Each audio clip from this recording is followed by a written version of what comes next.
नमस्कार, मैं अशोक कुमार पांडे और स्वागत है आपका द क्रेडिबल न्यूज पर। तो दूध के दाम सबसे पहले बढ़ गए।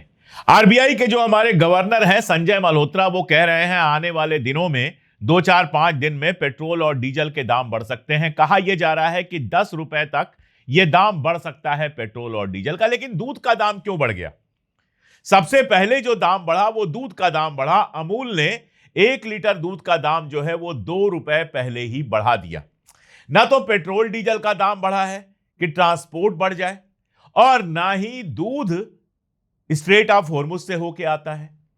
दूध तो सऊदी अरबिया से नहीं आता, दूध तो यूएई से नहीं आता, दूध तो ईरान से नहीं आता, दूध तो कतर से नहीं आता, दूध किसी दूसरे देश से भी नहीं आता। दूध तो यहीं पैदा होता है। अमूल का जो पूरा सिस्टम है, गांव-गांव में उनका कलेक्शन सेंटर है। गुजरात में आप जाएंगे तो गांव-गांव में कलेक्शन सेंटर है। गांव वाले ये अपना जो दूध निकालते हैं, गाय का भैंस का जो दूध निकालते हैं, वो लेके आते हैं, वो चेक होता है और चेक होने के बाद उसकी जो क्वालिटी होती है उसके हिसाब से पेमेंट हो जाता है। वही दूध अमूल के प्लांट्स में जाता है जहां पैक होता है और पैक होकर पूरे देश में सप्लाई होता है। इसमें कहीं स्ट्रेट ऑफ होर्मुज आता नहीं है, इसमें कहीं विदेश आता नहीं है, कुछ नहीं आता है। फिर यह दूध का दाम क्यों बढ़ा दिया गया, यह सवाल आपके सामने होना चाहिए। असल में यह माहौल बनाया जा रहा है कि आप महंगाई के लिए तैयार हो जाएं। मैंने आपको बताया कि आरबीआई के जो गवर्नर हैं संजय मल्होत्रा साहब, उनका बयान आया है और इस बयान के बाद आज तक ने खबर चलाई कि देश में फूटने वाला है महंगाई बम। यानी महंगाई जबरदस्त बढ़ने वाली है। 10 रुपए अगर पेट्रोल डीजल का दाम बढ़ता है पर लीटर, इसका मतलब ट्रांसपोर्ट कास्ट बढ़ जाएगा और लगभग हर चीज की कीमत बढ़ जाएगी। अब दूध की कीमत पहले ही बढ़ा दी गई। हो सकता है निर्मला सीतारमण जी कल बयान दे कि मैं दूध पीती ही नहीं।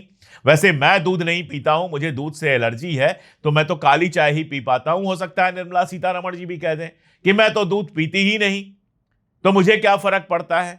वो प्याज नहीं खाती, इसलिए प्याज की प्राइस कितनी भी बढ़ जाए उन्हें फर्क नहीं पड़ता है। कल की एक खबर आपको बताता हूं। महाराष्ट्र में एक किसान 2,500 किलो प्याज लेकर पहुंचा एपीएमसी पर।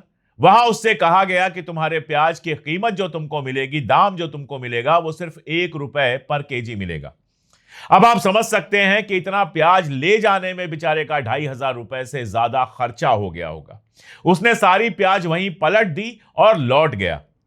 तो किसान को मिल रहा है 1 रुपए पर किलो प्याज। आपको कितने का मिल रहा है प्याज बाजार में, मुझे कमेंट में बताइएगा जरूर।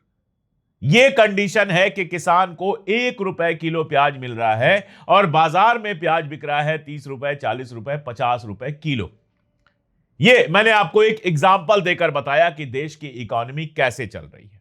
अब अगर पेट्रोल डीजल की प्राइस बढ़ती है तो समझिए कि जिस प्याज का किसान को 1 रुपए किलो मिल रहा है वो आपको 60-70 रुपए और 100 रुपए तक भी पहुंच जाए तो कोई बड़ी बात नहीं। एक और कहानी सामने आई है कि शुगर का, चीनी का अब एक्सपोर्ट नहीं होगा। कारण यह है कि चीनी का प्रोडक्शन बहुत कम हुआ है पिछली बार, और आगे मानसून खराब होने की उम्मीद है तो अगले साल भी कम प्रोडक्शन होगा। केवल चीनी का नहीं, मानसून अगर खराब है तो मानसून से जुड़ी हुई हर फसल, चाहे वो चावल हो या दूसरी फसलें हो, उनका प्रोडक्शन कम होगा। गन्ने का कम होगा, इनका भी प्रोडक्शन कम होगा, और नतीजा ये होगा कि देश के अंदर अनाज और बाकी सारी चीजों की भी कमी आएगी। एक्सपोर्ट रोकना पड़े वहां तक तो ठीक है। हालांकि एक्सपोर्ट रोकने से आपको फॉरेन करेंसी जो मिलनी थी वो कम मिलेगी या नहीं मिलेगी, लेकिन एक्सपोर्ट रोकने से आगे अगर आपको इंपोर्ट करना पड़ता है अनाज, तो देश की इकोनॉमिक स्थिति और ज्यादा खराब होगी। इन सब के बीच सोने को लेकर बहुत तमाशा चल रहा है। 2 बार प्रधानमंत्री कह चुके हैं सोना ना खरीदें। चाहे आपके घर में कोई भी फंक्शन हो, आप सोना ना खरीदें। अब जिनके घर में शादियां हैं वो बेचारे बिना सोने के कैसे काम चलाएंगे मैं नहीं जानता, लेकिन सोने की दुकानें खुली हुई हैं। और खबर यह आ रही है कि पिछले 2 दिनों में सोना ज्यादा बिका है। लोगों ने फटाफट सोना खरीदा है क्योंकि लोगों को लग रहा है कि सोने का दाम बढ़ जाएगा, सोने की कीमत बढ़ जाएगी, और सरकार इसमें पूरा सहयोग कर रही है। आप देखिए, इंपोर्ट ड्यूटी बढ़ा दी गई। इंपोर्ट ड्यूटी सोने चांदी की डबल कर दी गई।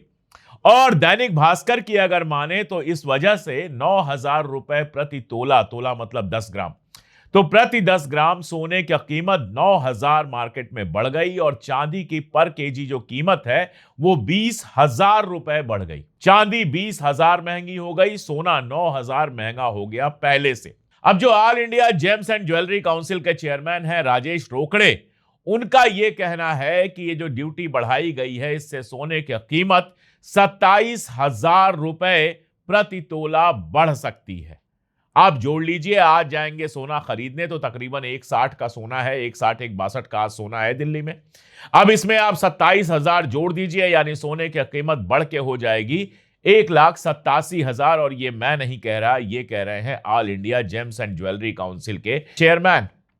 और उनका डर यह है कि इतना टैक्स अगर लगेगा तो सोना काले बाजार में बिक सकता है, ग्रे मार्केट में बिक सकता है, जहां पर रसीद नहीं काटी जाएगी, जहां पर लीगल नहीं होगा लेन देन, जहां पर कैश दिया जाएगा और सोना बदले में दे दिया जाएगा, सरकार को टैक्स नहीं दिया जाएगा। अब आप यह अंदाज लगा सकते हैं कि बिना तैयारी की जो यह घोषणा है और जिस तरह से सोने के ऊपर इकट्ठे ड्यूटी को डबल कर दिया गया है, उसका इंडियन मार्केट में क्या असर पड़ेगा। अब जरा शेयर मार्केट को देख लीजिए। मैं यहां पर बिल्कुल क्लियर कर दूं कि शेयर मार्केट पर किसी तरह का प्रेडिक्शन मैं नहीं कर रहा। मेरे कहने से ना कोई शेयर आप खरीदिए और ना ही कोई शेयर बेचिए। मैं यहां पर शेयर मार्केट के बारे में जो बात कर रहा हूं वो दूसरी बात कर रहा हूं। खबर यह है कि 21 अरब डॉलर इंडियन मार्केट से पिछले 2 महीने में गायब हो चुके हैं। ये वो इन्वेस्टमेंट था जो फॉरेन इन्वेस्टर्स ने किया था FII में, यानी फॉरेन इंस्टीट्यूशनल इन्वेस्टर्स, और दूसरा फॉरेन पोर्टफोलियो इन्वेस्टर्स यानी FPI ने। इसको इस तरह से समझिए कि भारत के शेयर मार्केट में जो उनका इन्वेस्टमेंट था वो इन्वेस्टमेंट उन्होंने भारत के शेयर बाजार से बाहर निकाल लिया। अब जब भारत के शेयर बाजार से उन्होंने बाहर निकाल लिया तो कहीं और इन्वेस्ट किया होगा, लेकिन भारत के शेयर बाजार की आज स्थिति यह है, 1993 में पहली बार विदेशी जो निवेशक हैं, गैर मुल्की जो हमारे यहां निवेशक हैं, पैसा लगाने वाले हैं, शेयर खरीदने वाले हैं, उनको अलाउ किया गया था। और 93 से आज हो गया 2026, यानी अगर आप जोड़ेंगे तो 33 साल हो गए। और इन 33 सालों में पहली बार ऐसा हुआ है कि जो टोटल हमारे यहां इन्वेस्टमेंट है उसमें इंटरनेशनल या विदेशी निवेश केवल 13-14% रह गया है। हमेशा यह मात्रा 50% या उससे ऊपर रही है, अब यह 14% के आसपास आ गया है। ऐसा तब भी नहीं हुआ जब दुनिया भर में मंदी आई थी या दुनिया भर में तरह तरह की परेशानी थी। अब पेट्रोल डीजल बढ़ाने को देख लीजिए, उसके बाद मैं इस पर बात करता हूं। लगातार कहा जा रहा है कि पेट्रोल डीजल जो कंपनियां हैं वो बहुत घाटा उठा रही हैं। मैं आपको याद दिला दूं कि 2008 से लेकर 13 के बीच की आप अगर घटना देखेंगे तो उस समय ऑयल की जो कीमत थी इंटरनेशनल मार्केट में, ब्रेंट और बाकी प्राइसेस थी, वो $110 से लेकर $165 के बीच थी। और 110 से लेकर $165 पर बैरल का महंगा तेल खरीदने के बावजूद भारत के अंदर जो तेल की प्राइसेस थी वो 50-60 रुपए के आसपास थी। और 2 रुपए भी अगर सरकार बढ़ाती थी गैस पर या किसी और चीज पर तो भारतीय जनता पार्टी के नेता जबरदस्त हल्ला मचाते थे। स्मृति ईरानी जी सिलेंडर लेकर निकल पड़ती थी, कोई कुछ करता था, कोई कुछ करता था। आज जो इंटरनेशनल कीमत है वो अभी भी $165 नहीं पहुंची है। यह भी याद कर लीजिए कि 2023, 24, 22 जब मोदी जी कहा करते थे मेरी किस्मत बहुत अच्छी है, उस समय इंटरनेशनल मार्केट में जो प्राइस थी वो $60-70 के आसपास थी, तो भी हमारे यहां तेल 80, 85, 90, 100 रुपए का बिक रहा था। अब जब ऑयल महंगा हुआ है तो प्राइस बढ़ाने की बात की जा रही है, लेकिन जब ऑयल सस्ता हुआ था तो प्राइस नहीं घटाई गई थी। तब कंडीशन यह थी कि हमारी जो तेल कंपनियां थी वो कुल मिलाकर 84,000 करोड़ रुपए कमा रही थी साल में। और इसके अलावा गवर्नमेंट ने जो फ्यूल टैक्स लगाया था उससे 3.25 लाख करोड़ से ज्यादा की इनकम हुई है। यानी तेल के नाम पर इतना प्रॉफिट हमसे आपसे कमाया गया है। वो प्रॉफिट कहां गया? क्यों नहीं उस प्रॉफिट का आज इस्तेमाल करना चाहिए और पेट्रोल डीजल की प्राइस बढ़ने से रोकनी चाहिए? एक और सवाल, कांग्रेस के टाइम में 3 ऐसी फैसिलिटीज बनाई गई थी जहां इमरजेंसी ऑयल रखा जाएगा, यानी अगर दुनिया में कोई दिक्कत आएगी तो हम सप्लाई कर पाएंगे, हमारे पास 3 महीने, 4 महीने, 6 महीने का तेल होगा।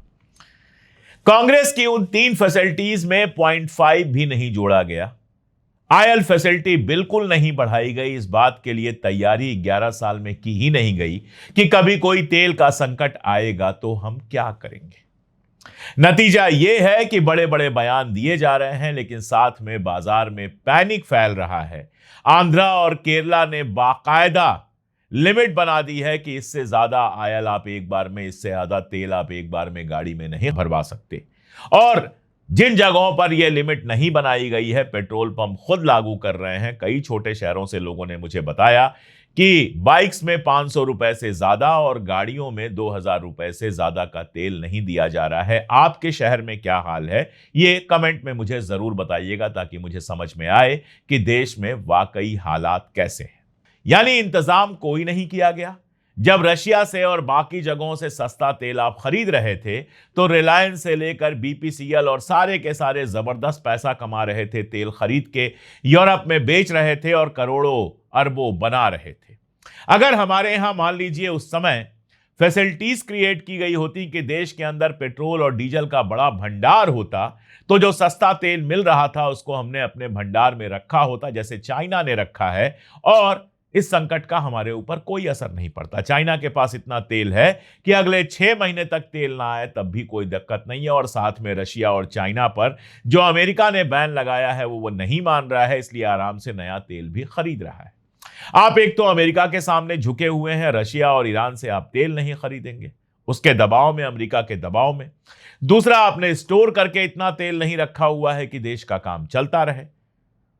तो एकदम पैनिक में आकर 5 साल तक जो आपने गलतियां की हैं, मैं बार बार एक एग्जाम्पल देता हूं, फिर याद दिला दूं आपको कि शशि थरूर ने संसद के अंदर 2024 में यह सवाल पूछा था कि एफपीआई और एफआईआई जो विदेशी निवेशक हैं वो 42,000 करोड़ रुपए से ज्यादा लेकर निकल गए हैं, इस पर सरकार का क्या कहना है। तो हमारी वित्त मंत्री निर्मला सीतारमण जी जो कहती हैं हमारा रुपया एकदम ठीक है, उन्होंने कहा कि एफपीआई एफआईआई में कम एंड गो, हमें कोई फर्क नहीं पड़ता है, वो आए या जाएं। आज जब वो इतनी बड़ी रकम लेकर हमारे देश से निकल चुके हैं, हमारी करेंसी जो रुपया है उसको दुनिया की सबसे खराब प्रदर्शन करने वाली करेंसीज में शामिल किया जा रहा है और मार्केट का हाल खराब है, तो निर्मला सीतारमण जी क्या कर रही हैं? दरअसल सरकार ने अपने अहंकार में और अपनी खराब आर्थिक नीतियों की वजह से इस देश की इकॉनमी को तबाही के कगार पर पहुंचा दिया है।